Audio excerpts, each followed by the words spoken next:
Dovolte mi, aby som vám predstavil našu cvičnú firmu. Dali sme si názov Baťovci SRO, pretože sa zaujímame o mesto partizánske a osobu, ktorá bude navždy s týmto mestom spojená, o Jana Antonína Baťu. Rovnako ako jeho brat, to boli obrovskí priekopníci v podnikaní v celom Československu.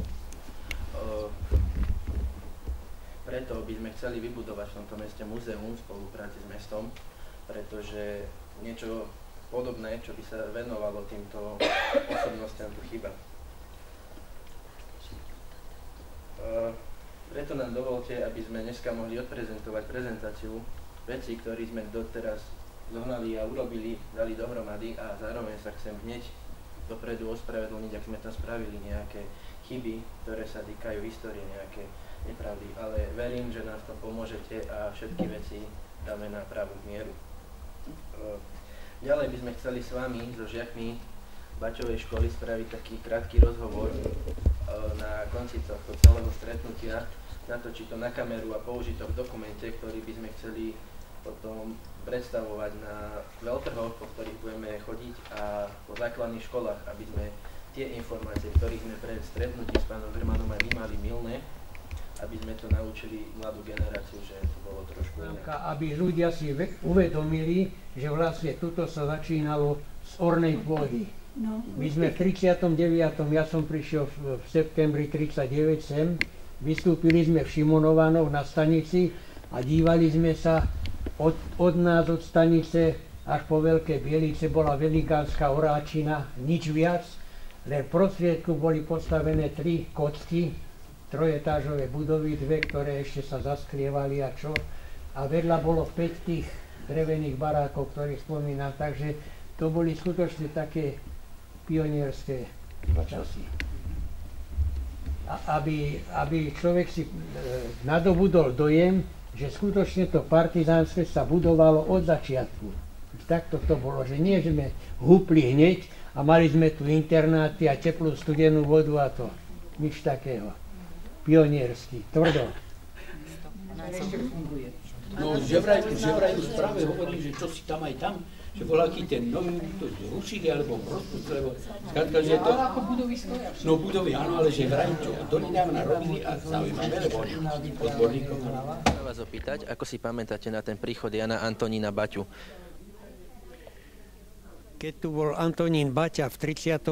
roku na návšteve v budúcich Baťovanoch, tak ja som vtedy ešte chodil do Mešťanky v Sučanoch posledný rok a netušil som, že o rok budem zamestnancom firmy Baťa, takže neviem o tom nič. Dobre, a chcel by som sa vás pýtať, či ste sa s ním niekedy stretli, s Janom Antonínom alebo s Tomášom? Nestretol. Bol som príliš mladý na to, nestretol. A ako ste sa dostali k štúdium na tej jeho škole?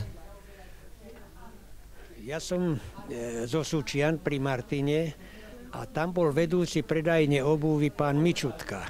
A ten mal syna, ktorý už v tom čase, keď ja som chodil do 4. Mešťanky, mal som 15 rokov, bol v druhom ročníku Baťovej školy v Zlíne. A chodieval na prázdniny do Sučian a on mi to vyprával, ako je to tam a to uniforma sa bola dievky a to, tak som hneď, jak na školu došli pozvánky na skúšku k firme, tak hneď som sa prihlásil. A skúšky boli na Vrútkach pre celý región Turčianskej stolice. Na všetko sa to zakladalo na písomných otázkach. Áno, nie, áno, vypísať. Skrátka, taký psychologický test to bol. No to sme urobili a za 3 mesiace som dostal pozvanie a 9.9.39 som nastúpil prvýkrát semka do terajšieho partizánskeho. A chcel by som sa vás opýtať, ako prebiehal taký školský deň, alebo ako prebiehalo to vyučovanie samotné? Vyučovanie už tu u Baťu? Tak Také nezvyklé to bolo pre nás, vtedy sme tomu rozumeli. My sme ráno od 7 robili. To znamená, museli sme stať o 5:30 na internáte, mali sme rozcvičku 20 minút, potom všetko to dať dohromady, postele upratať a ja neviem, poumývať sa a tak. A o 7 už musel stať na svojom pracovnom mieste. Do 12 sa robilo, do 1 bola zase prestávka, teda obedňajšia, a robilo sa do 5. A o 6 sme mali v Šimonovanoch potom školu. Tam sme chodili každý deň odtiaľto do Šimonovian do školy do 9 hodiny večer. A vrátili sme sa nazad, poumývať sa a po deky.